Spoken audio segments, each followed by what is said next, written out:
Chapter 1. A Starship's Last Refuge.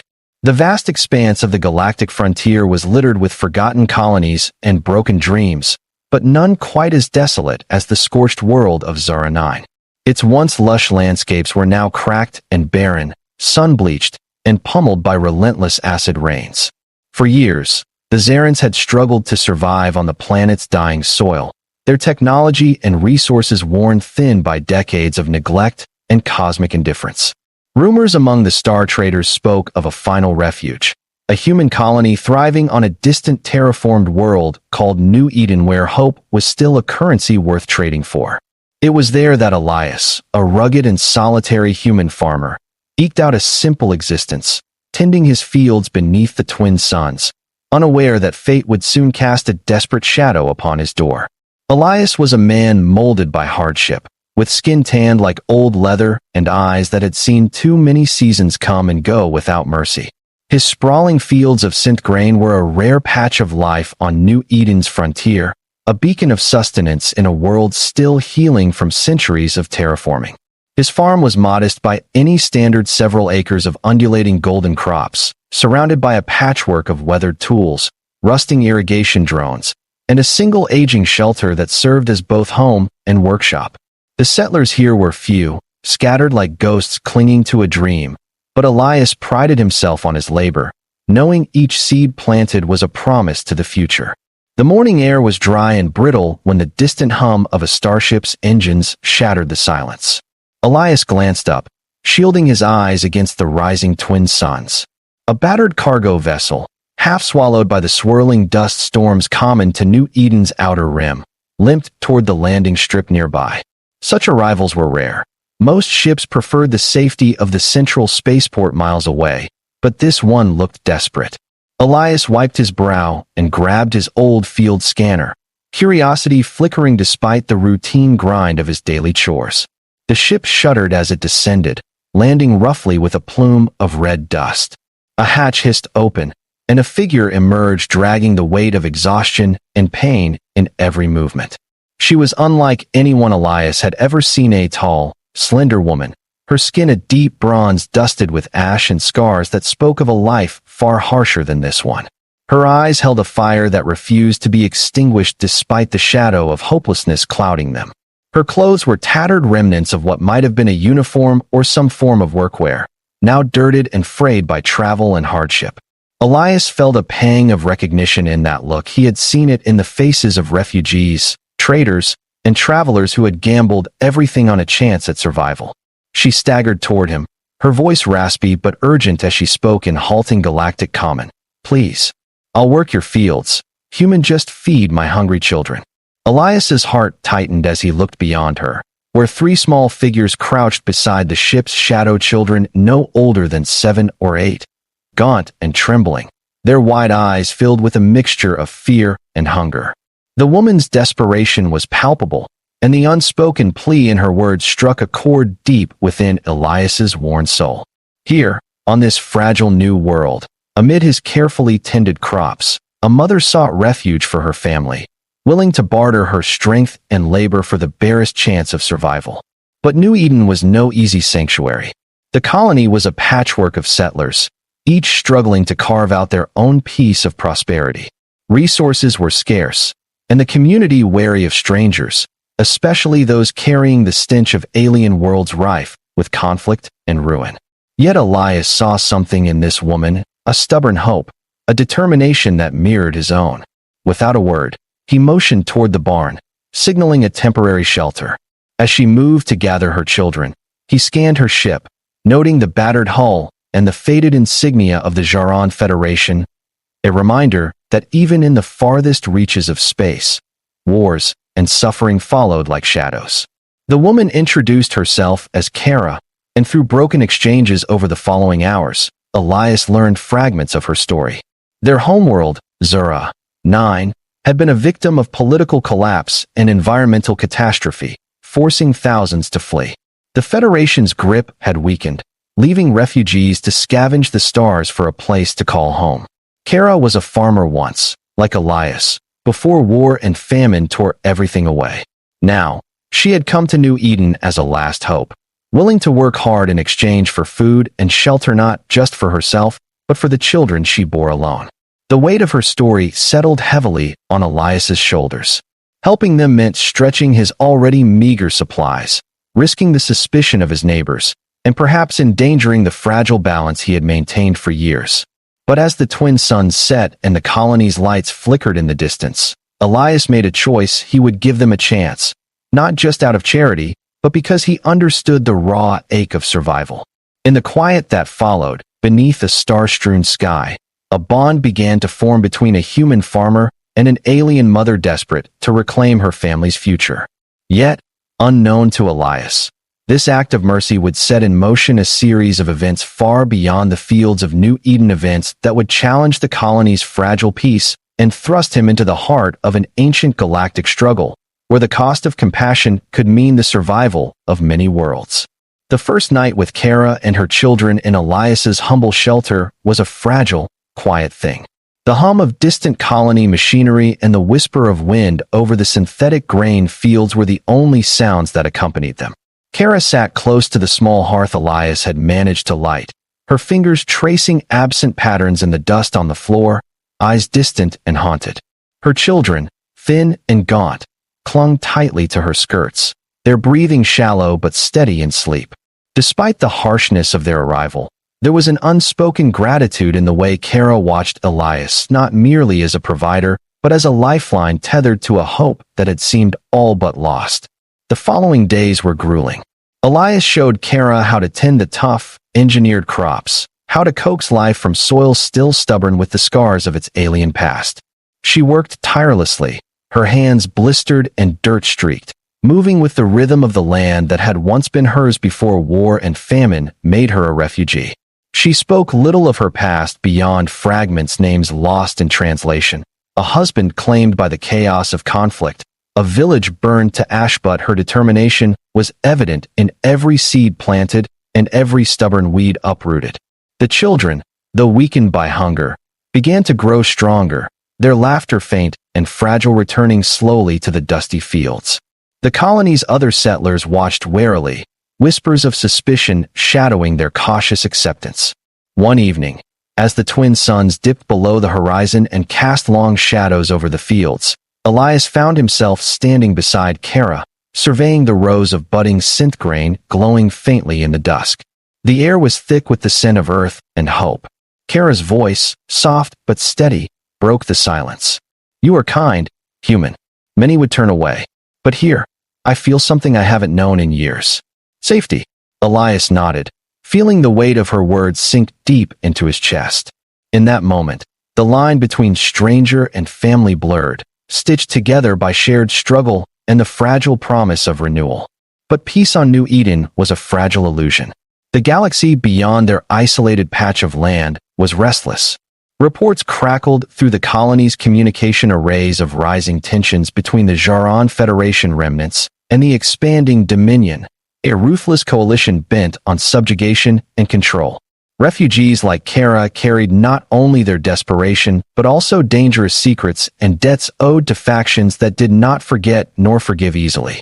Elias knew that harboring Kara and her family placed them all in precarious danger, but the choice to turn them away was no longer his to make. As the nights grew colder and the colony's defenses stretched thin, Elias was forced to confront a looming question. How far would he go to protect those who depended on him? For in feeding Kara's hungry children, he had also sown the seeds of a challenge that could shake New Eden to its core and force him to fight not only for survival, but for the future of a fractured galaxy. Chapter 2. Shadows over New Eden. The following weeks brought no respite. New Eden's fragile tranquility was pierced by the arrival of a scout ship from the Dominion, sleek, dark, and silent as a predator stalking its prey.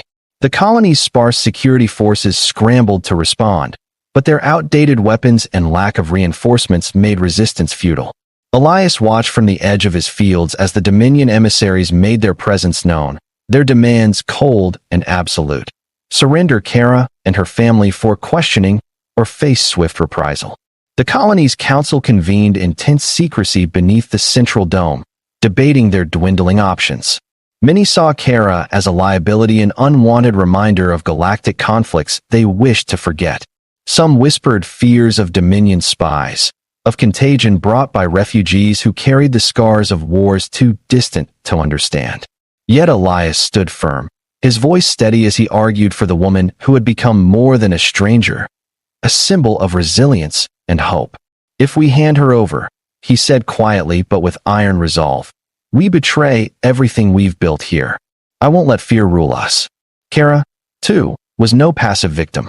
She met the council's eyes with the fierce gaze of a mother ready to fight for her children's future. "I have survived worlds burning and men who would see us crushed," she declared, her voice ringing through the chamber. "If the Dominion comes, they will find me ready not as a prisoner, but as a force they cannot break." Her words stirred something in the settlers, a reluctant courage fueled by the undeniable truth of her resolve. That night, Elias and Kara stood beneath the swirling stars of New Eden's sky, the air crisp with tension and possibility.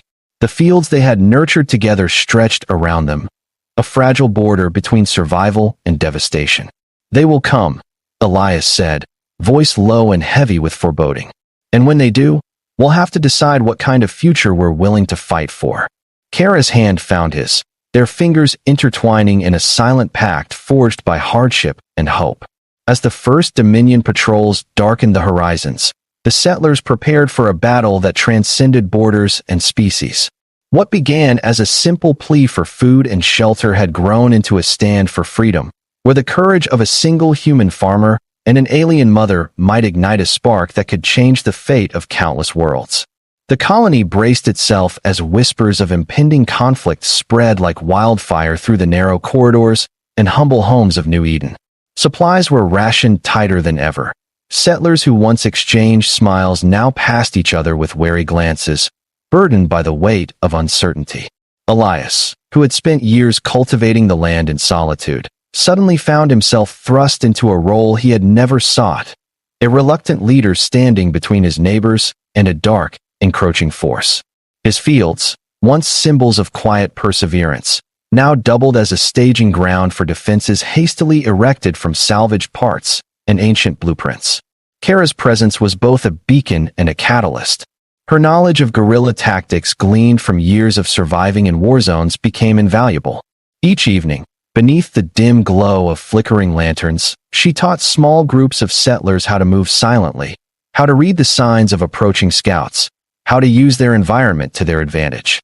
The children, once shadows of hunger and fear, grew stronger, learning to hide and run, their laughter slowly returning despite the ever-present danger.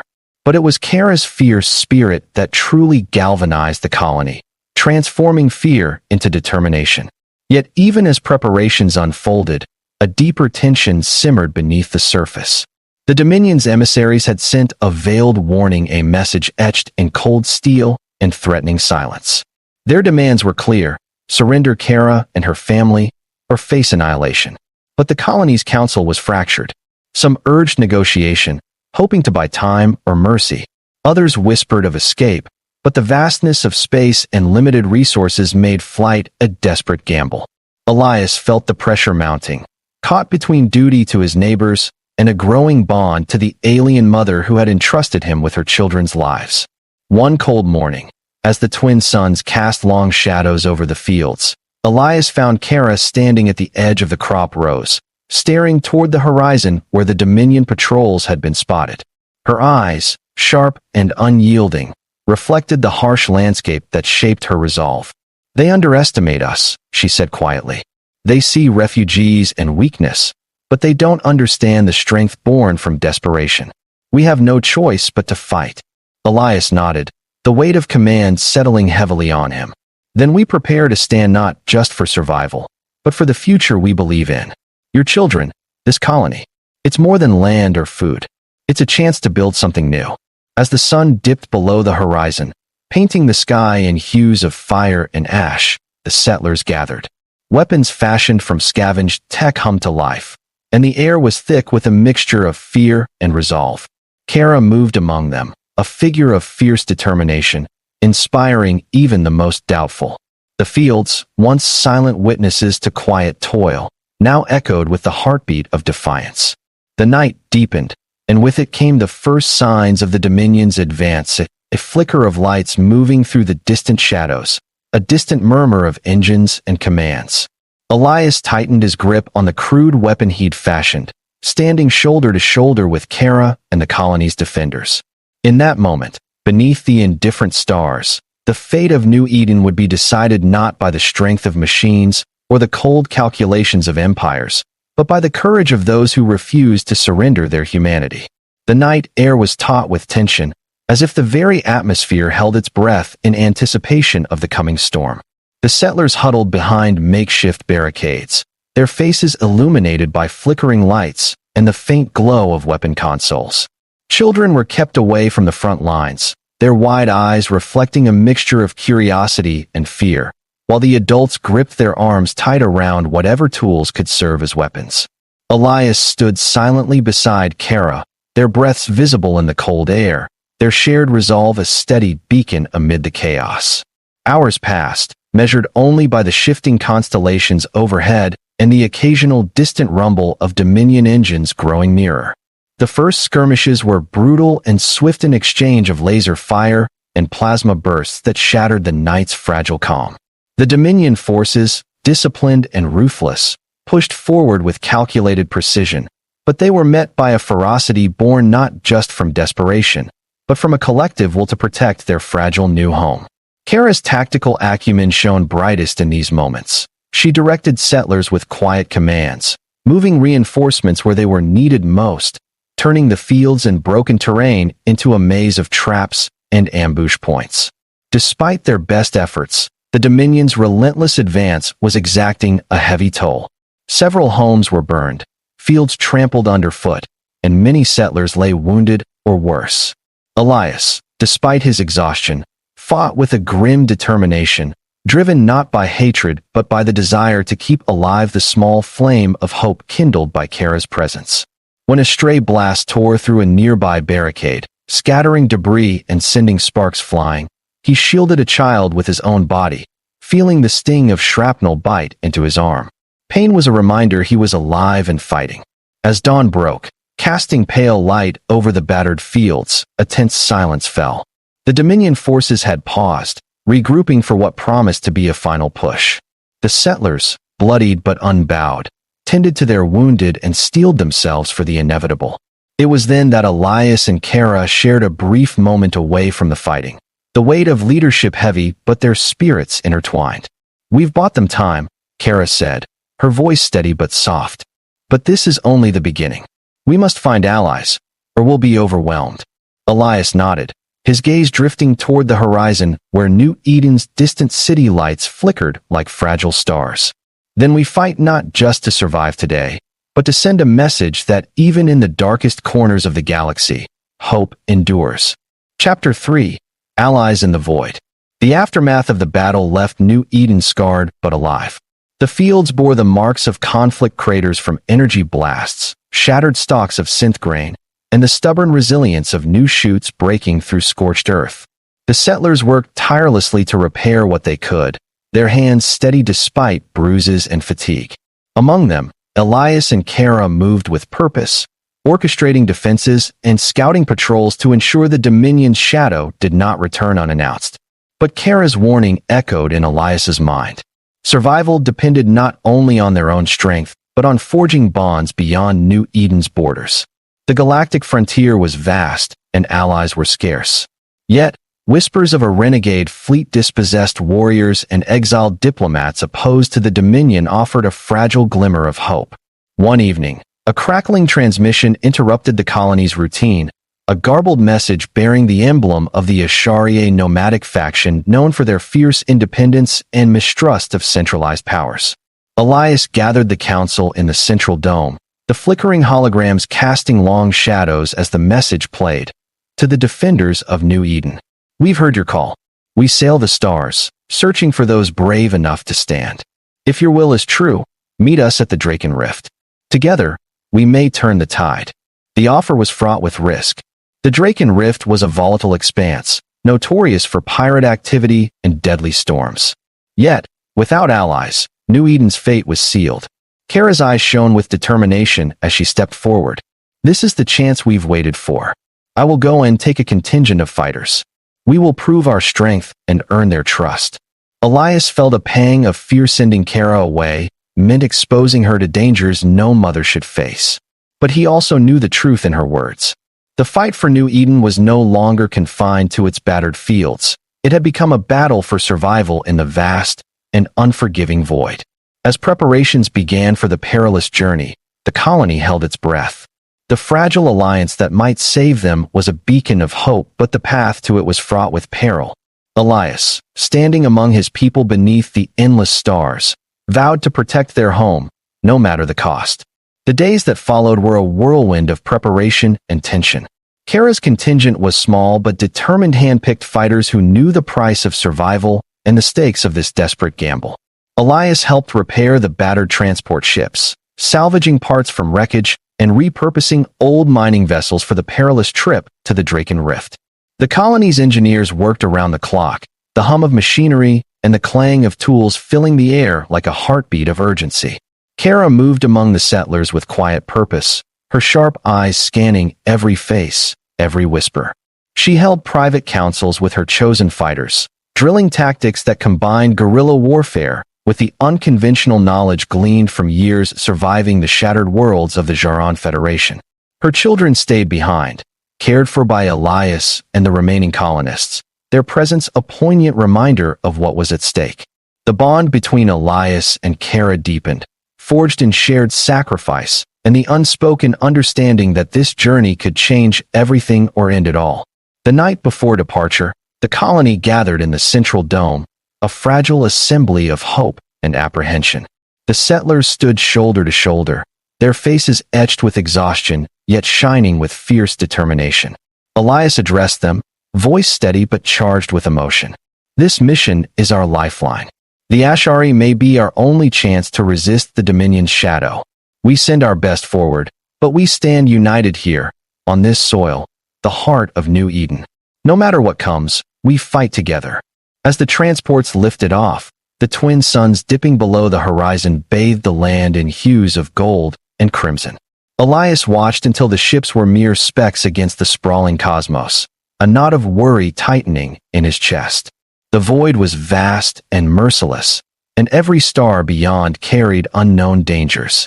Navigating the Draken Rift was a trial unlike any Kara's fighters had faced. The rift was a chaotic expanse of unstable wormholes, electromagnetic storms, and pirate activity, a graveyard for the unwary. The transports shuddered as they skirted whirlpools of energy, sensors flickering erratically, the hulls creaking under the strain. Yet, Kara's leadership held firm, her voice calm and commanding amid the tempest. After days of harrowing travel, the Ashari fleet emerged a ragtag armada of battle-scarred ships, their insignias battered but proud. The fleet's flagship, a colossal dreadnought bristling with weaponry, hailed Kara's ships. The voice that answered was rough and skeptical, tinged with the suspicion born from betrayal and exile. New Eden, you come seeking allies in the shadow of the Dominion. Prove your worth, or be cast into the void. Kara stepped forward, her words resolute and unyielding. She spoke of survival, of resistance, and of the unbreakable spirit that had kept New Eden alive. She spoke not just for herself, but for the countless refugees and settlers who refused to bow. The Ashari listened, their weapons lowered but their eyes sharp. Days turned into tense negotiations and joint drills. The Ashari tested Kara's fighters, pushing them to their limits, while Kara learned the fleet's strengths and weaknesses. Slowly, trust was forged not easily, but undeniably. Alliances began to take shape in the flickering corridors of the flagship, where strategy and hope intertwined. Back on New Eden, Elias prepared for what was to come. The Dominion was gathering strength, and with the Ashari fleet's aid, they might stand a chance to repel the looming threat. Yet the cost was unknown, and the shadows of war stretched long and dark. As Kara stood among new allies in the cold steel belly of the dreadnought, her thoughts drifted home to Elias, to her children, to the fields waiting to bloom again under New Eden's twin suns. The fight was far from over, but with allies at her side, a flicker of hope burned brighter than ever. As the days stretched on, Kara's alliance with the Ashari fleet deepened beyond mere necessity. The grudging respect between her fighters and the nomadic warriors blossomed into a bond forged in shared hardship and a common enemy. Strategy meetings became forums of exchange, Kara imparting her intimate knowledge of guerrilla warfare on broken worlds, while the Ashari offered insights into fleet tactics and subterfuge honed over decades of running from empires and predation alike. The tension in the flagship's dim corridors was replaced by a cautious optimism that this ragtag coalition might tip the scales against the Dominion's relentless expansion. Yet, with hope came the undeniable weight of looming battle. Intelligence reports showed the Dominion's forces amassing on multiple fronts, their armadas swelling like a storm ready to engulf New Eden and other fragile outposts. Kara knew that time was slipping away. She and Elias had to be prepared not only to defend their home, but to ignite a resistance strong enough to inspire others. The fight had become larger than survival. It was a stand for freedom, for a future where children might grow up unshackled by war and hunger. In a rare moment of quiet, Kara reached out to Elias via secure comlink. The connection crackled with static, but their voices carried the warmth and resolve that distance could not diminish. "We have their attention," Kara said softly, her voice steady despite the tension. "The Ashari fleet is powerful, but they respect strength and purpose. We must show them that New Eden's heart beats fiercely." Elias responded with equal determination. "Hold fast, Kara. Our people here stand ready. We will not falter." He glanced out across his fields, now recovering under the nurturing sun, the young shoots promising renewal even amid ruin. "Your children wait for you, and so does hope." As preparations for the impending Dominion assault intensified, Kara found herself not only a warrior and leader, but a mother torn between two worlds. Every plan made, every risk calculated, was shadowed by the faces of her children back home, their hunger, their innocence, their fragile trust.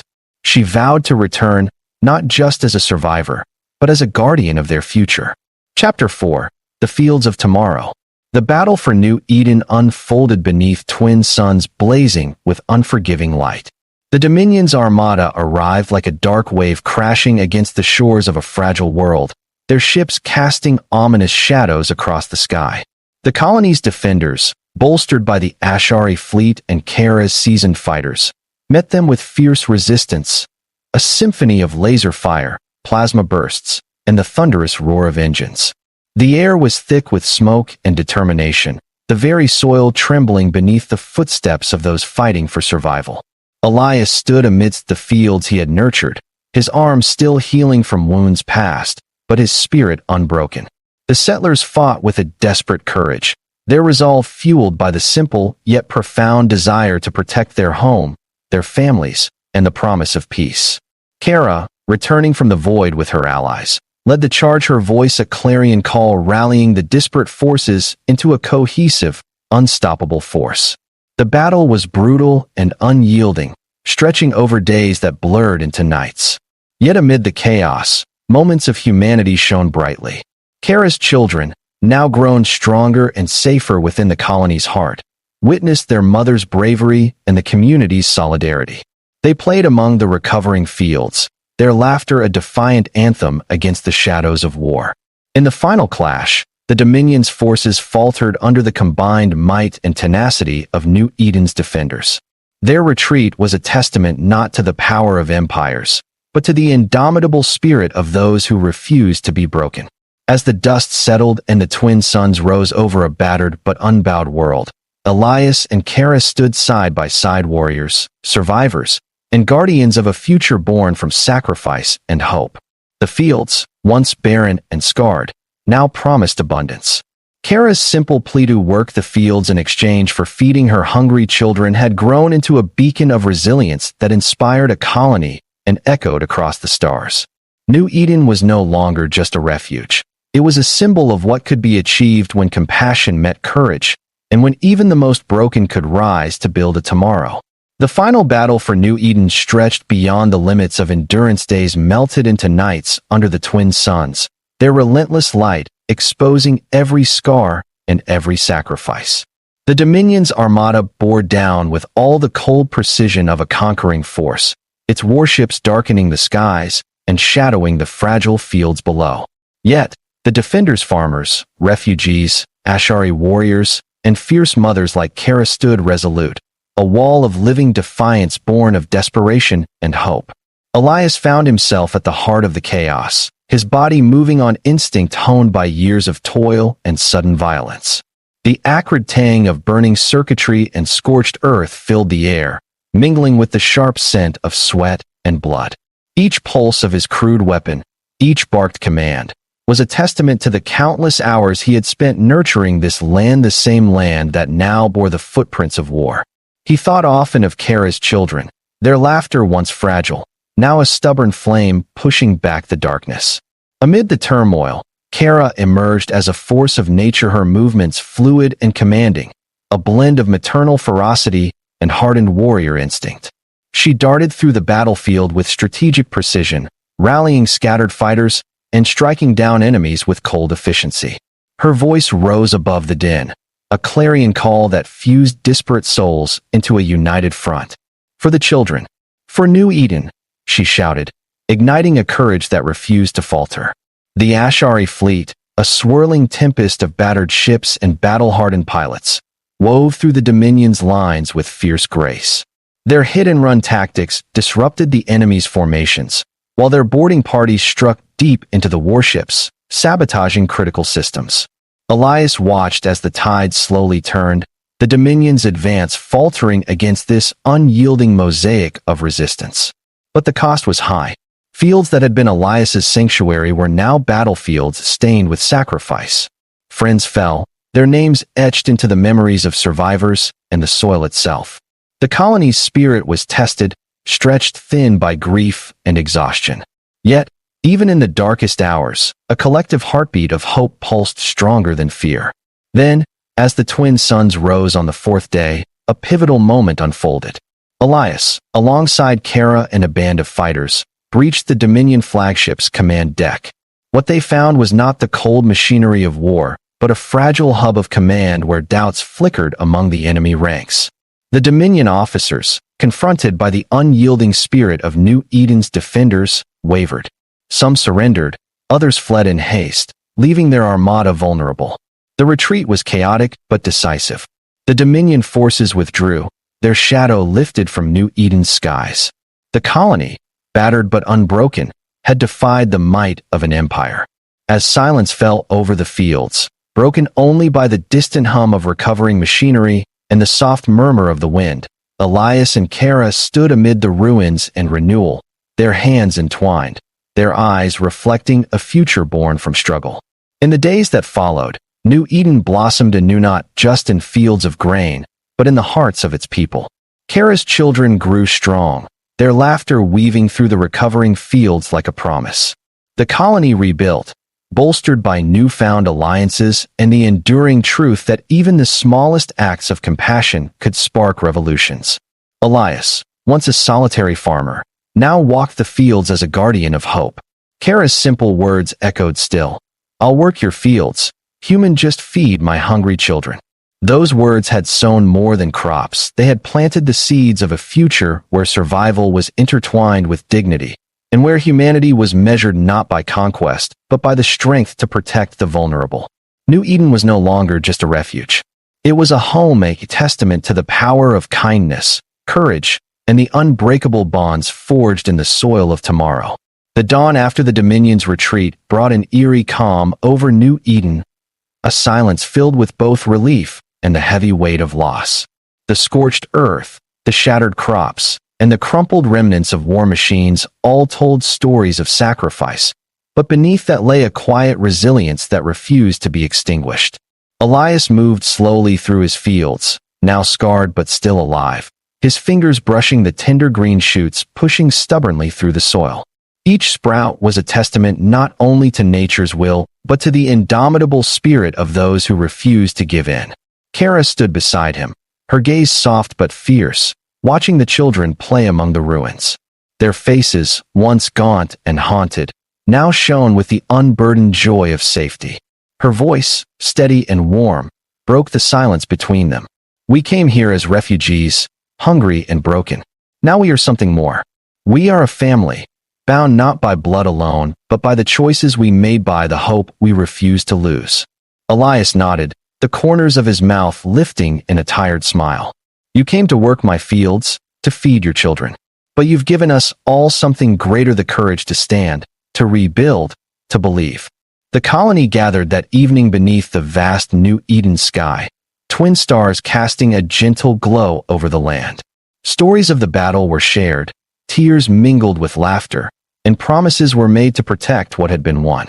The Ashari fleet had pledged to remain allies, guardians of the frontier's fragile peace. And while the Dominion's shadow still lingered beyond the stars, it had been forced back for now. As the stars blinked overhead, Elias and Kara stood hand in hand, looking toward the horizon where fields of golden grain promised plenty and peace. The journey that began with a desperate plea dash, "I'll work your fields, human, just feed my hungry children," had grown into a story of survival, unity, and the birth of a new world. One where compassion and courage bloomed stronger than any warship's firepower. And in that moment, beneath the vast, endless sky, they knew that no matter what storms the galaxy might bring, New Eden would endure not just as a refuge, but as a beacon of hope for all who sought a future worth fighting for.